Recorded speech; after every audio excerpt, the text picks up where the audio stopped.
Hello and welcome back to Scotland's Abandoned Places. Today we're in Auchinleck Estate. It sits in the outskirts of Auchinleck village. Today we're going to be visiting Wallace's cave. So come with me to Wallace's cave.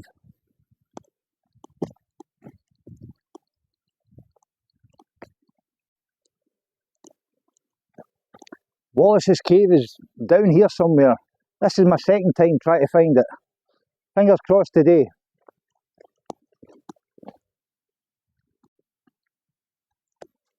This is an absolutely beautiful estate. It has been inhabited since the 13th century.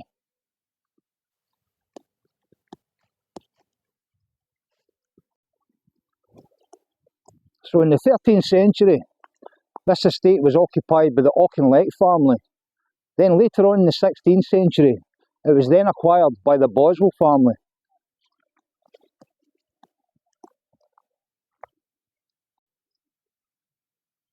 So in 1755, an Alexander Boswell saw to it that a beautiful, magnificent mansion house was built for the Boswell family to live in. He lived there along with his son, James Boswell. Alexander Boswell, James's father, became later known as Lord Auchinleck when he became a judge.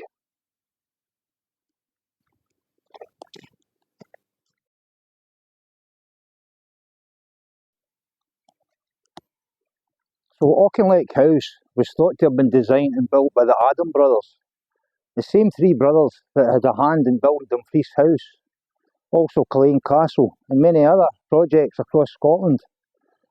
But it is now believed that it is actually a collaboration between Lord Auchinleck himself and the carpenter John Johnson.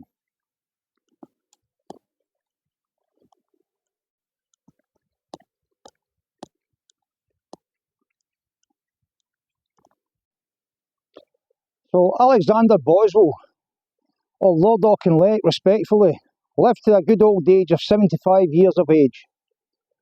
His son, James Boswell, then inherited Auchinleck Estate and indeed the mansion house. We'll get into a wee bit more about James just in a second. This is me, I've reached my destination and I can tell you it hasn't been easy. Just over my right hand shoulder there is Wallace's cave. Let's go take a look.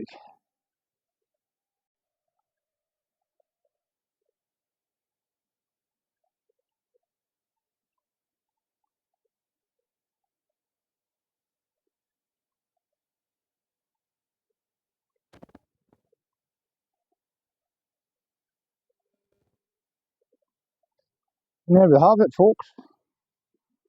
Up I go now. I mean, we really are hundreds of feet up. One wrong move and it's lights out.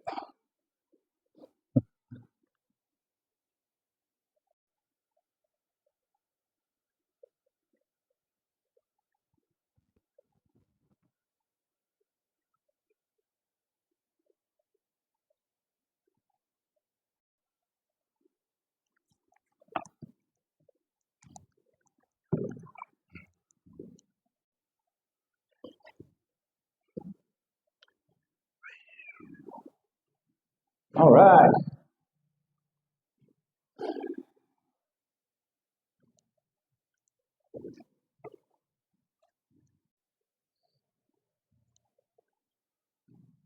This really is something. I anticipated it being pitch black, so I brought a lamp with me. I'm thankful I have done that. James Boswell was a Scottish biographer, diarist, and a lawyer. Now, this cave belonged to James Boswell. His father, Lord Auchinleck, he had a cave which is situated out there somewhere. It was hard enough trying to find this one, let alone his father's cave. So, knowing his father had a cave, they also called it a grotto. Knowing these facts, James asked his father about getting a cave. And James asked, so James got it. So this was James's cave. His father and James would use these spaces. Both of them, as I've said, were lawmen. So during stressful times in their lives, they would come to these caves alone and they would sit and reflect. It was a place for them to de-stress, if you will. They would sit and listen to the river running by, the birds singing, and the overall peace. And this was their kind of meditation place, a place of peace and quiet for them, a place of reflection. Absolutely amazing. James went on to call the cave Wallace's Cave. Now, going way, way back, I think there may be some sort of connection with Sir William Wallace and the Boswell family. However, it is believed that William Wallace came here to hide from his would-be attackers, the English, when they were pursuing him. It is said in some of the history books that William Wallace came here to hide. And it's a really good hiding place. But looking back in history, there's no actual evidence that William Wallace ever set foot here. And it's more likely that the cave is just called after Sir William Wallace, which is very fitting. On the ceiling there, it could be for strength, but the stonemasons have actually carved out a St Andrew's cross. Maybe it's symbolising the Scottish flag, perhaps it's just for strength. I'll give you a wee look at it.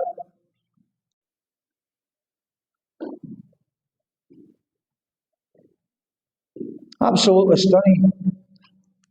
Amazing craftsmanship.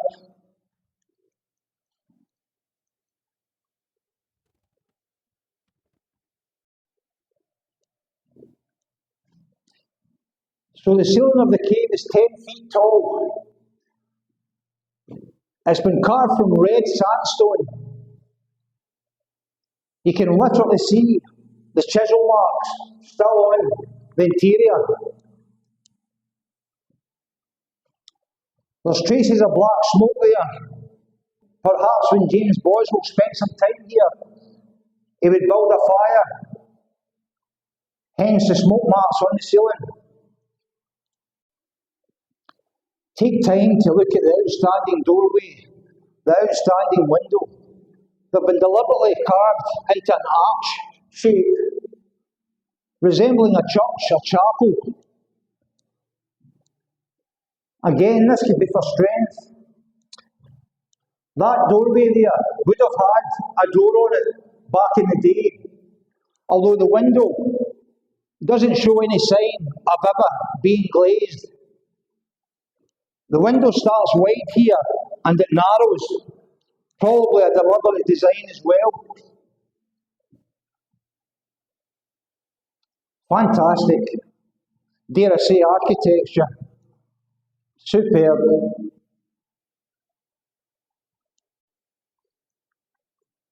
So that's us again in Scotland's abandoned places. I'll thank you if you've tuned in. You've been awesome. I've been Gordon Chalky Benzie, and I'll see you next time. Hanging home, hope to get fed.